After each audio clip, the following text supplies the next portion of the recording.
पिछले एपिसोड में हमने देखा था रोंग बे से कहती है वो उसके साथ शादी करना चाहती है। इसी टॉपिक पर बात करने के लिए वो दोनों कैफे जाते हैं, जहाँ पर रोंग ने अपने लिए गर्म कॉफी और बे के लिए ठंडा कॉफी ऑर्डर करी थी। पर वो जब देखती है बे कॉफी को हाथ भी नहीं लगा रहा है, तो वो अपनी कॉफी स्विच कर लेती है। बे अगर रोंग से शादी करेगा तो उसे बहुत फायदा है। वो बे को उसके साथ शादी करने का 3 रीजंस बताती है। पहला रीजन ये था, बे को एक सक्सेसफुल फ्यूचर मिल सकता है, और अगर उन लोगों का फ्यूचर में डिवोर्स हो भी जाए तब भी बे के प्रॉपर्टी का बहुत सारा हिस्सा उसको मिल जाएगा। सेकंड रीजन ये था कि वो अपना मैरिड लाइफ छुपा सकता है, वो जो चाहे वो कर सकता है, अपना लाइफ जी सकता है और लड़कियों के साथ भी दोस्ती कर सकता है। तीसरा रीजन ये था, रोंग ने कही थी कल रात जो हुआ उसकी वो रिस्पॉन्सिबिलिटी उठाएगी और यही टाइम है, इसलिए वो इसके डील के लिए हाथ बढ़ाती है। पर बे उसे मना कर देता है। वो रोंग के साथ शादी नहीं करना चाहती है। उसका भी 3 रीजन है। पहला रीजन ये है, वो अभी शादी के लिए तैयार नहीं है। दूसरा रीजन ये है कि अगर वो शादी कर लेगा तो वो कभी भी डिवोर्स नहीं करेगा। और तीसरा रीजन ये है, कल रात के लिए रोंग को रिस्पॉन्सिबिलिटी उठाने की कोई जरूरत नहीं है। और वो कॉफी को फिर से स्विच कर देता है और उससे कहता है अगर तुम्हें ठंडा कॉफी पसंद नहीं है तो तुम्हें फोर्स करने की कोई जरूरत नहीं है, और वो वहां से चला जाता है। इधर यू योंग फिर से शीचेन के कान भरने की कोशिश कर रहा था। अभी गु फैमिली और जिन फैमिली में जो मैरिज एग्रीमेंट हुआ है उन सब की डिटेल्स वो सीचेन को दे रहा था। तब सीचेन उससे पूछता है रोंग रोंग ने किसे चूज किया। तब यू योंग बताता है रोंग रोंग ने तीसरे बेटे को चूज किया है। इसे सुनकर सीचेन हैरान हो जाता है।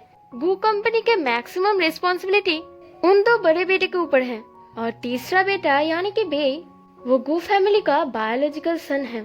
बे शीचेन का लैपटॉप ठीक करने के लिए आया था। तब एक लड़की उससे पूछती है तुम्हारा तो मेजर आर्किटेक्चर है, तुम ये सब कैसे कर लेते हो। तब बे कहता है ये मेरे लिए आसान है, असल में इस लड़की ने लैपटॉप के ऊपर कॉफी गिरा दी है। पर वो लड़की कहती है उसने ऐसा नहीं करी है, यू योंग ने करा है और वो उसके ऊपर दोष दे रहा है। तब बे उससे रोंग के बारे में पूछता है। वो लड़की कहती है मैं तो मिस जिन के बारे में कुछ भी नहीं जानती, पर इतना जानती हूँ कि वो बहुत ही मेहनती लड़की है और वो काफी स्मार्ट है। इसे सुनकर बे हंसने लगता है क्योंकि उसने तो उसकी अलग ही रूप देखा है। तब वो लड़की कहती है मैं मिस जिन की एक सीक्रेट भी जानती हूँ। बे पूछता है क्या। तब वो कहती है मिस जिन बहुत ही वियर्ड है, वो अपनी एसी की टेम्परेचर हमेशा 26 डिग्री रखती है। सब लोग ये कहते हैं कि ये उसकी हेयरी लेग्स की वजह से है। वो जितनी सेव करती है वो उतना ही ठीक होता जाता है, और वो जोर जोर से हंसने लगती है। पर ये बात बे को बिल्कुल भी बर्दाश्त नहीं होता। वो गुस्सा होकर उठकर वहाँ से चला जाता है। रात के वक्त बी रोंग को दूसरे मग पर पानी लाकर देता है, इसलिए रोंग उस पर बहुत ज्यादा चिल्लाती है क्योंकि वो नॉर्मली अपने ही मग पर पानी पीती है। पर बी को तो वो मग कहीं पर भी नहीं मिला। वो सोच रहा था कि रोंग ने चेंज करी होगी, पर रोंग ने नहीं करी तो किसने करी है। तभी रोंग सोचती है क्या उसने करा है। वो फिर उस मग के नीचे एक मैसेज पाती है जिस पर लिखा था कांच की चीजों से तुम हर्ट हो सकते हो, इसलिए सॉलिड मग यूज करना। और वो उसे पढ़कर बहुत ही ज्यादा स्माइल करती है। वो फिर बी से बे को पटाने के लिए सजेशन मांगती है। बी कहता है तुम्हें उसे अपना सिंसियरिटी और प्यार दिखाना होगा। तब रोंग इस बात को ध्यान से सोचती है और तभी उसे कल रात की बात याद आती है। वो तुरंत खड़ी होकर कहती है मैं तो मर गई, मैंने पब्लिक में भी किया था, बेड पर भी किया था और कार में भी किया था, वो मुझे जरूर पर्वत समझ रहा होगा। वो फिर तुरंत हंसकर कहती है अब तो मैं उस तक मेरी प्यार पहुंचा कर ही रहूंगी। अगले दिन बे जब लाइब्रेरी में पढ़ाई कर रहा था तब उसके सामने उसके फ्रेंड्स बहुत ही ज्यादा लवी डवी रिएक्ट कर रहे थे।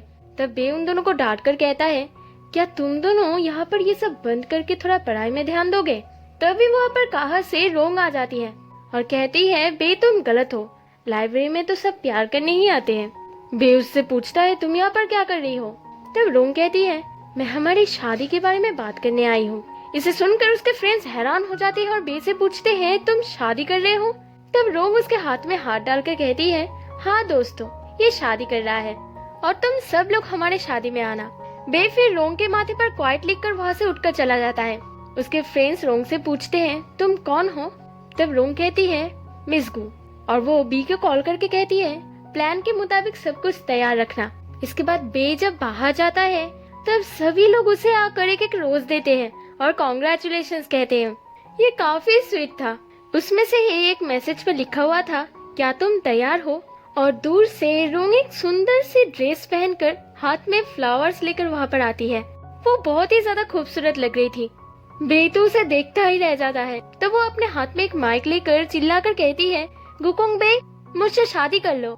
सारे लोग उसे अप्रिशिएट कर रहे थे, पर बे बहुत ही एम्बेरस हो जाता है और वहाँ से भागने लगता है। पर रोंग भी उसे नहीं छोड़ती। वो माइक लेकर चिल्लाते चिल्लाते उसके पीछे भागने लगती है। बी फ्लावर लेकर बे को रोकने की कोशिश करता है, पर बे तब भी वहाँ से भाग जाता है। रोंग भागते भागते थक गई थी, इसलिए वो रुक जाती है। बे तब पीछे मुड़कर देखता है और रोंग के पास जाकर पूछता है, तुम ये क्या कर रही हो? तब रोंग कहती है, तुम्हें प्रपोज कर रही हूँ। तब बे कहता है, मैं तुमसे रिक्वेस्ट करता हूँ, प्लीज तुम यहाँ से जाओ।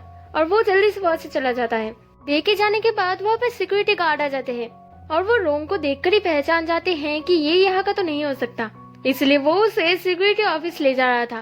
तभी वहाँ पर बे आ जाता है और कहता है, असल में हम दोनों एक प्ले के लिए रिहर्सल कर रहे हैं, इसे मैंने बाहर से हेल्प करने के लिए बुलाया है।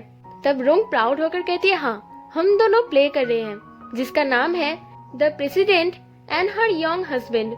इसे सुनकर सिक्योरिटी गार्ड और बे दोनों का ही रिएक्शन काफी फनी था। तब बे उसके हाथ पकड़कर उसे वहाँ से लेकर जाता है और जाते वक्त बेचारी रोंग के फ्लावर से गिर जाती है। कुछ ही देर जाने के बाद बे उसे कहता है, मैं सच में तुमसे शादी नहीं करना चाहता, तुम प्लीज ये सब चीजें दोबारा मत करना। और वो फिर से वहाँ से जाने लगता है। तब रोंग चल भी नहीं पा रही थी क्योंकि उसके पैरों में बहुत दर्द कर रहा था, इसलिए बे को वापस आना पड़ता है। तब बे उसे आगे ले जाने की कोशिश करता है। रोंग कहती है, मैं नहीं चल पा रही हूँ, ये बहुत हर्ट कर रही है। तब बे उसकी हील्स उतार रहा था। रोंग कहती है, ये फ्लोर काफी ठंडा है। बे उठकर कहता है, तुम क्या चाहती हो? रोंग तब उसे इशारे में समझा देती है कि वो उसके गोद में आना चाहती है। बे जब तब भी नहीं मान रहा था, तब वो उसके जैकेट को धीरे से खींचती है। वो काफी क्यूट दिख रही थी। तब बे उसे गोद में उठा लेता है। रोंग समझ पा रही थी बे के दिल की धड़कन बहुत ज्यादा तेज हो गया था। बे जब उसे बिठाता है तब वो उसे कहता है, तुम बी को बुला लो, मुझे क्लासेस अटेंड करना है। वो जब वहाँ से जा रहा था तब रोंग उसके हाथ पकड़ लेती है और कहती है, वो 3 रीजंस के अलावा भी मेरे पास एक रीजन है जिसके लिए मैं तुमसे शादी करना चाहती हूँ। मुझे अभी शादी करनी है और मुझे लगता है कि वो इंसान तुम ही हो। तब बे उसके आगे बैठकर उसे पूछता है, तुम मुझे ऑनेस्टली बताओ, वो इंसान मैं कैसे हूँ? तब रोंग कहती है, बाढ़ में जब मैंने पहली बार तुम्हें देखा था तब मुझे लव एट फर्स्ट साइट हो गया था। मैं जानती हूँ तुम इस बात पर यकीन नहीं करोगे।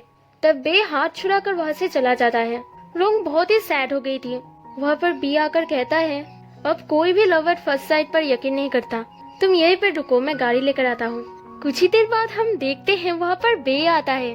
फिर रोंग समझती है कि वो बी है, इसलिए जब वो ऊपर देखती है तब वो बे को देखकर हैरान हो जाती है। बे फिर उसकी हील्स उतारकर उसे एक कंफर्टेबल शू पहनाता है। रोंग काफी ध्यान से उसे देख रही थी क्योंकि आज तक उसकी माँ के अलावा किसी ने उसे जूते नहीं पहनाए थे। तब बे उसे कहता है, चलो हम दोनों शादी करते हैं। इसे सुनकर तो रोंग बहुत ही ज्यादा सरप्राइज हो जाती है। तभी हम देखते हैं जब बे हाथ छुड़ाकर जा रहा था तब वो स्माइल दे रहा था क्योंकि उसे भी लव एट फर्स्ट साइट हुआ था जब उसने पहली बार रोंग को बार में देखा था।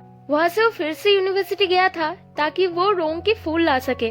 वो एक बूढ़े आदमी को पैसे देकर वो फूल वापस लेकर आता है और चिल्ला चिल्ला कर कहता है, ये मेरे फ्यूचर वाइफ ने मुझे दिया है। वो बूढ़ा आदमी भी उसके बचपना पर बहुत हंस रहा था। वही फूल उसके साइकिल में था। कुछ ही देर बाद बी जब वहाँ पर आता है तब वहाँ से रोंग गायब हो गई थी क्योंकि बे उसे अपने साथ लेकर चला गया था। रोंग बे के साथ बहुत ही ज्यादा खुश थी और इसी के साथ ये क्यूट एपिसोड खत्म हो जाता है।